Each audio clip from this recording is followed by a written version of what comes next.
To connect a Realme 16 Pro 5G with car, first of all, we'll need to open settings on our device.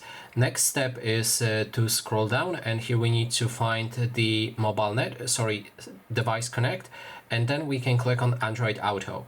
If you do it for the first time, it may transfer you to Google Play Store, so you need to make sure that you are logged into your Google account and you have internet connection. This will require you to update Android Auto app.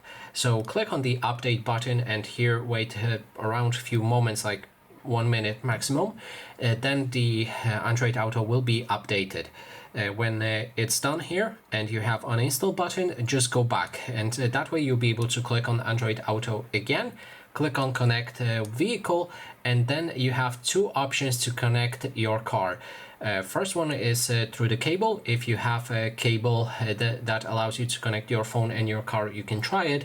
If it doesn't work, that means if you plug it in right now and you don't see anything popping up on the screen to continue, then you can try the wireless version. To do it, click on connect using wireless Android Auto. You will need to enter pairing mode on your car. So just watch or Google it, how to enter pairing mode and then your car model. And after that, we can click on connect using Bluetooth, pair vehicle, and then click on it on the list right here. And that is basically everything. Thanks so much for watching.